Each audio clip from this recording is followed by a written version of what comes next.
श्री गणेशाय नमः। सर्वमांगल मांगल्ये शिवे सर्वार्थ साधके शरण्ये त्र्यंबके गौरी नारायणी नमोस्तुते। त्रिशंकु की कथा। व्यास जी कहते हैं, राजन, मंदाता ने बिंदुमती के गर्भ से 2 पुत्र उत्पन्न किए।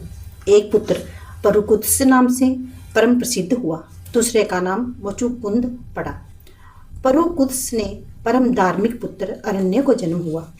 इनके पुत्र का नाम बृहदेश्वर। बृहदेश्वर के पुत्र हर्षव के त्रिदंबा और त्रिदंबा के अरुण नामक पुत्र हुए। अरुण का पुत्र सत्यव्रत नाम से प्रसिद्ध हुआ, जो स्वेच्छाचारी, कामी, मूर्ख और अत्यंत लोभी निकल गया। अपराधों के कारण वशिष्ठ जी ने उसको ये शाप दे दिया कि भूमंडल पर तेरी त्रिशंकु नाम से प्रसिद्धि होगी। व्यास जी कहते हैं, राजन, इस प्रकार वशिष्ठ जी के द्वारा शापग्रस्त होने पर सत्यव्रत ने कठिन तपस्या आरंभ कर दी। किसी एक मुनिपुत्र ने उसे श्रेष्ठ मंत्र बता दिया। परम कल्याण स्वरूपिणी प्रकृतिमयी भगवती जगदम्बा का ध्यान करते हुए उस मंत्र का जप करने लगा।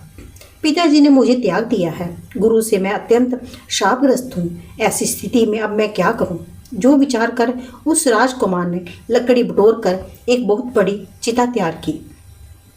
भगवती जगदम्बिका का स्मरण करके वे उसी चिता में बैठने को सोचने लगा। राजकुमार मरने पर तुल गया। ये जानकर स्वयं भगवती जगदम्बिका उसके सामने आकर आकाश में प्रकट हो गई। देवी बोली, साधो, अग्नि में शरीर को मत होमो। मेरी कृपा से वैश्यभूत राजा के द्वारा राज्य पर तुम्हारा अभिषेक होगा। देवी की प्रेरणा से महाराजा अरुण त्रिशंकु को राज्य देकर तपस्या के लिए चले गए। कुछ दिनों बाद पुत्र को युवराज बनाकर मानव शरीर से स्वर्ग को सुख भोगने की इच्छा राजा त्रिशंकु को व्यग्र करने लगी। तब वे नरेश वशिष्ठ जी के आश्रम पर आए। राजा त्रिशंकु ने कहा, मुनि श्रेष्ठ, देवलोक के लिए महान यज्ञ का संपन्न कराकर आप शीघ्र ही मुझे स्वर्ग प्राप्त करा दीजिए। वशिष्ठ जी बोले, राजन, मनुष्य देह से स्वर्ग में स्थान पाना अत्यंत दुर्लभ है। इस शरीर के शांत हो जाने पर तुम्हें स्वर्ग मिलेगा। वशिष्ठ जी की बात सुनकर राजा त्रिशंकु का मन अत्यंत क्षुब्ध हो गया। उसने मुनिवर से कहा, ब्राह्मण, आप यदि अभिमानवश मेरा यज्ञ नहीं करना चाहते हो तो मैं किसी दूसरे को पुरोहित बनाकर यज्ञ संपन्न करूंगा। त्रिशंकु की ये बात कथा सुनकर मुनिवर वशिष्ठ ने तुरंत शाप दे दिया, दुर्मते, तू अभी चंडाल हो जा।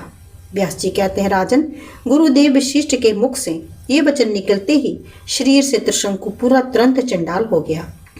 राजा त्रिशंकु खिन्न हो गया, उसकी बड़ी दयनीय दशा हो गई। अतः मुनि के आश्रम से घर ना लौटकर वे जंगल में चला गया। पुत्र हरिश्चंद्र को तिलकदारी नरेश बना दिया। व्यास जी कहते हैं, जन्मजय पुत्र का अभिषेक हो जाने के पश्चात राजा त्रिशंकु परम प्रसन्न हो गया। कल्याण स्वरूप ने जगदम्बिका का ध्यान करते हुए अपनी आयु बताने लगा। इस प्रकार कुछ समय बीत जाने पर विश्वामित्र मुनि तपस्या से छुटकारा पाकर पुत्रों और स्त्री को देखने के विचार से वहां पधारे। उनकी स्त्री उनसे कहा, मुनिवर, आपके चले जाने पर उस घोर अकाल में मैंने परम दुखदायी समय व्यतीत किया। राजऋषि सत्यव्रत ने मेरे बच्चों का वर्ण पोषण किया। मेरे ही कारण वशिष्ठ जी ने उसे राजा सत्यव्रत को शाप दे दिया। कुपित हुए इन महात्माओं ने राजा सत्यव्रत को नाम त्रिशंकु रख दिया और उसे चंडाल हो जाने का शाप भी दे दिया।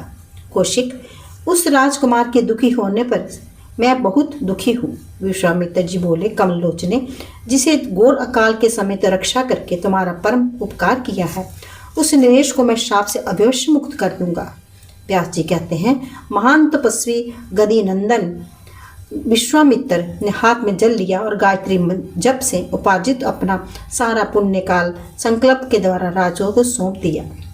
पुण्य प्रदान करने के पश्चात उन्होंने राजा त्रिशंकु से कहा, राजर्षि, अब तुम सावधान होकर स्वेच्छापूर्वक स्वर्ग में जा सकते हो। तपस्या के पुण्य प्रभाव से उसी क्षण वेग पूर्वक त्रिशंकु ऊपर उड़ा। तब वे अत्यंत क्रूर एवं चंडाल के वेश में था। जब आकाश मार्ग से उठकर वे इंद्रलोक में पहुंच गया, इंद्र जट उठे और उसे नीच पुरुष पर उनकी दृष्टि पड़ गई। उस त्रिशंकु जानकर उन्होंने बड़े जोर से फटकारा और कहा, अरे घोर निंदक चंडाल, तू इस देवलोक में कहाँ आ गया? अभी पृथ्वी पर चला जा। इंद्र ने इस प्रकार कहते ही त्रिशंकु स्वर्ग से खिसक कर नीचे गिरने लगा। नरेश का रोदन सुनकर मुनिवर कौशिक उधर दृष्टि दौड़ाई, देखा वह जमीन पर आ रहा है। अतः उन्होंने कहा, ठहरो। मुनि के कहने से उनकी तपस्या के प्रभाव वंश आधे मार्ग में ही रुक गया। तदंतर मुनि ने एक दूसरे स्वर्गलोक की सृष्टि करने के विचार से हाथ में जल लेकर आचमन किया।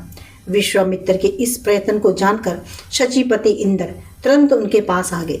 मुनिवर, सृष्टि करने से कोई काम साधने वाला नहीं है, कहो मैं आपका कौन सा कार्य सिद्ध करूं?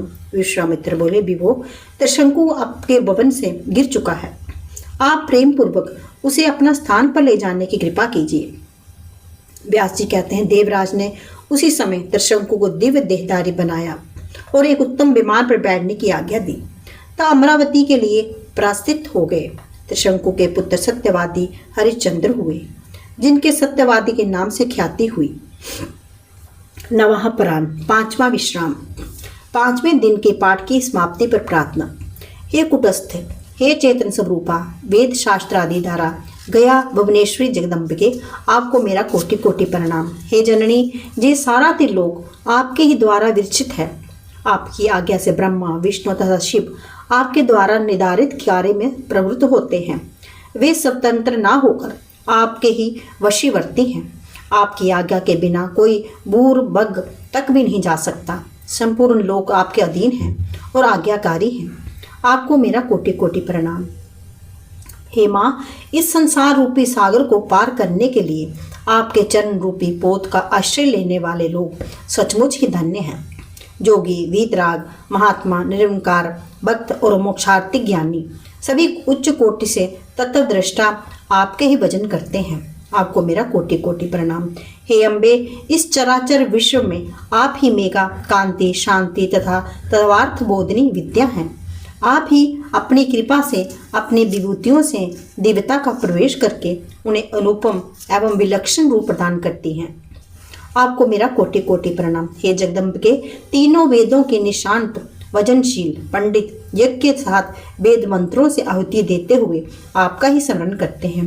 ओ आप ही स्वाहा और स्वधा के रूप में दी गई आहुतियों से क्रमशः देवों तथा पितरों का पोषण करती हैं। आपको मेरा कोटि कोटि प्रणाम। हे माँ, अल्पबुद्धि हम आपका किस प्रकार पूजन करें और आपका क्या अर्पण करें?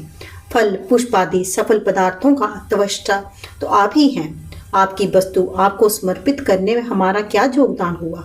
हे देवी, हम आपके श्री चरणों में नतमस्तक होने के रूप में ही अपनी भावना प्रकट करते हैं और बारंबार यही कहते हैं कि आपको मेरा कोटि कोटि प्रणाम। हे माँ, आपने ही ये लोक मर्यादा स्थिर की है। माँ अपने बच्चों द्वारा घोर अपराधों के लिए जाने पर भी उन्हें क्षमा कर देती हैं और उनकी रक्षा करती हैं। हमारे विचार से हम तो सर्वदा निरपराध हैं, फिर आप हमारी रक्षा क्यों नहीं करती? हे माँ, हम आपके शरणागत हैं। आपको मेरा कोटि कोटि प्रणाम। हे महेश्वरी, हे जगदम्बिके, हे अनंत कोटि ब्रह्मांड की संचालिके भगवती, हम आपको प्रसन्न होइए। मेरा आपको कोटि कोटि प्रणाम।